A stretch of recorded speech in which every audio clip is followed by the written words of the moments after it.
और अब भारत।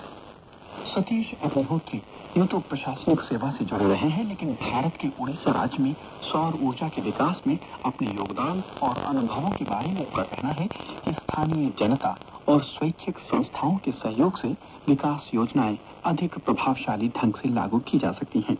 उड़ीसा में सौर ऊर्जा के विकास के बारे में सतीश अग्निहोत्री ने हमारे सहयोगी पंकज पचौरी को बताया। तो एक प्रयत्न हुआ जो राज्य बिजली बोर्ड की तरफ से हुआ कि भाई दूर दराज के गांव में हम लोग ये सोलर लाइट लगाएं। तो आमतौर पर ऐसा होता है कि एक सोलर सेल होता है जिसमें सूर्य की ऊर्जा को लेकर बिजली डीसी करंट का उत्पादन होता है। तो वह एक बैटरी में जाके इकट्ठा होता है। बैटरी से फिर आप एक इन्वर्टर के जरिए उसे ट्यूबलाइट में लगाते हैं, क्योंकि बल्ब की अपेक्षा ट्यूबलाइट काफी कारगर रहता है। तो अब सवाल ये आ जाता है कि बिजली बोर्ड के लोग अगर किसी जगह पे ये लगाएं तो वो एक रास्ते पे खंभा खड़ा कर दिया, वहां पे सोलर लाइट लगा दिया, इनका काम खत्म, ये चले आए। लोग कहते हैं वाह वाह, पहले 2 महीने तो बिजली काफी अच्छी मिल रही है। दिक्कत तब आनी शुरू हो जाती है जब कोई बैटरी चुरा ले जाता है। क्या दिक्कत तब आनी शुरू हो जाती है जब ट्यूबलाइट खराब हो जाती है। तो अब बिजली बोर्ड इस बात के लिए नहीं बना है कि एक 70 किलोमीटर का कोई अंतरिम इलाका है वहां आप चले जाएं, और ये इससे ज्यादा अच्छा ये होगा कि आप स्वेच्छासेवी संस्था को कहें कि भाई आप तो यहाँ काम कर रहे हैं, आप लोगों की भी आप पे साख है, इसमें जो रख रखाव का खर्च है वो बहुत कम है, और वो बैटरी जो है वो किसी के घर में आप रख दें। हमने ये प्रयोग खुद करके भी देखा था कि जहां हम लोगों ने लोगों से बातचीत की, उन्हें कहा कि भाई आपको ये बिजली चाहिए, आपके लिए भी फायदेमंद है, ये इतनी दूर है जगह कि यहाँ बिजली शायद अगले 10-15 सालों में ना आए, या कहीं खुदा न करे आप अगर रिजर्व फॉरेस्ट के अंदर वो गांव पड़ गया तो फिर बिजली वहां जानी ही नहीं है। तो ऐसी जगह अगर वो ये सोलर लाइट अगर ले लेते हैं, तो आजकल ऐसे बने हैं जो शाम से सुबह तक रोशनी देते हैं। तो उनको फिर हम बताते हैं कि भी बैटरी कोई चोरी करके ले जाए, तो इससे अच्छा है कि रामों के या शामों के घर में वो बैटरी रहे, लोगों को इस पे कोई इतराज नहीं होता है। और उसे हम एक प्रशिक्षण दे देते हैं कि इसमें डिस्टिल्ड वाटर कैसे डालना है, या अगर ट्यूबलाइट को कुछ हो गया तो उसे बदल दो। और जहाँ तक खर्च का सवाल आता है, मैं तो मानता हूँ कि 2 किलोमीटर से ज्यादा दूरी पर अगर आपको बिजली के खंभे ले जाने हैं और वहां पर बिजली की मांग जो है वो बस कुछ किलोवाट अगर हो, तो मेरे ख्याल से सौर ऊर्जा सस्ती पड़ती है अपनी परंपरागत बिजली की बजाय। तो हमने देखा कि ऐसा जिस जगह हुआ है वहां पे लोगों ने उस सारी व्यवस्था को चलाया। लोगों ने हमें यहाँ तक बताया कि साहब अगर हमें कभी शिवरात्रि के दिन रात भर बिजली की जरूरत पड़ जाए और आपने 4 घंटे वाले ट्यूबलाइट दिए हैं, तो हम लोग वहाँ एक फिर लाइट जलाकर उस सेंसर के पास ले जाते हैं, ताकि सेंसर को लगे फिर दिन हो गया है, फिर जब उसे बुझा देते हैं तो फिर 4 घंटे ट्यूबलाइट चलाते हैं। मैं आदिवासियों के मुंह से ये बात सुनकर हैरान रह गया कि हम सोचते हैं कि भाई ये बड़ी हाईटेक चीज है। और तो और एक गांव है वहाँ कोरापुट जिले में, काशीपुर ब्लॉक है, वहाँ एक स्वेच्छासेवी संस्था बहुत बड़ा काम कर रहे हैं वो लोग, अग्रगामी उनका नाम ही है संस्था का। तो एक 36 घरों का गाँव है सिरीगुड़ा, जहाँ बिजली नहीं थी, जहाँ लकड़ी लाने के लिए औरतें जहाँ पहले 1 किलोमीटर जाती थी अब 3-4 किलोमीटर जाने लगी थी। और एक कुआं तो था, लेकिन उससे पानी निकालना वो काफी कष्ट का काम होता है महिलाओं के लिए, लेकिन हम उसे नहीं समझ पाते हैं।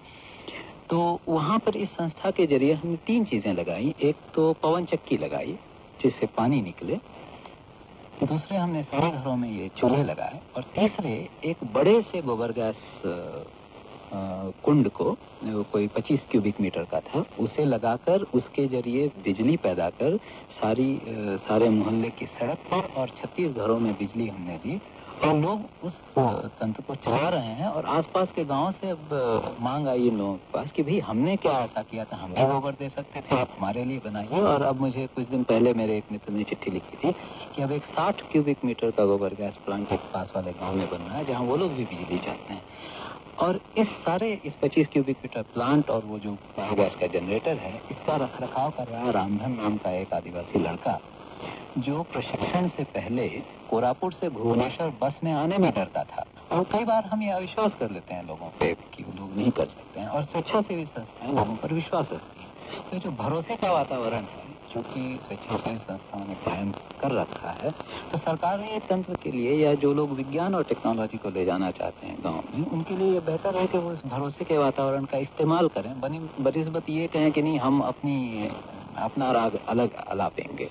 आपने भरोसे की बात कही स्टेज भाई, इससे एक सवाल और उठता है और वो है भरोसा सरकारी संस्थाओं और स्वैच्छिक संस्थाओं के बीच। तो ये तालमेल देखा हुआ है कि बहुत अधिक नहीं रहा है। अच्छा, तो कैसे इस तालमेल को बढ़ाया जाए? ये तो एक मुद्दा है, मतलब वो नासूर आप कह लीजिए, ये कई सालों से चला आ रहा है और मैंने इस पर पिछले अपने 7-8 सालों में कई बहसें, कई चर्चाएं देखी हैं। और आमतौर पर अगर आप सारी चर्चाओं का विश्लेषण करेंगे तो दो ही रुख आपके सामने आते हैं कि शिक्षा से संस्थाओं का एक नजरिया रहता है कि ये सरकारी तबके के वाले सारे जो हैं वो या तो नियमों से इतने बंधे होते हैं कि उनके हाथ पांव बंधे रहते हैं, या फिर ये भ्रष्ट होते हैं, या गलत होते हैं, या वो सेंसिटिव नहीं होते हैं।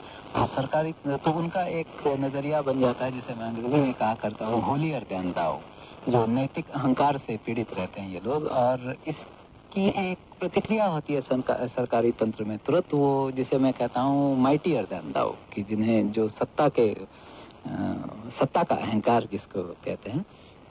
लेकिन मैंने देखा, मुझे ये बात कई लोगों ने कही भी कि जब मैं इस अक्षय ऊर्जा संस्था का चीफ एग्जीक्यूटिव जब हुआ करता था, तो मैं अपने नाइट हॉल्स जो हम लोग दौरे के दौरान करते हैं, तो मैं सर्किट हाउस वगैरह में नहीं करती, मैं इससे स्वेच्छासेवी संस्थाओं के साथ, लोगों के साथ रहा हुआ हूँ।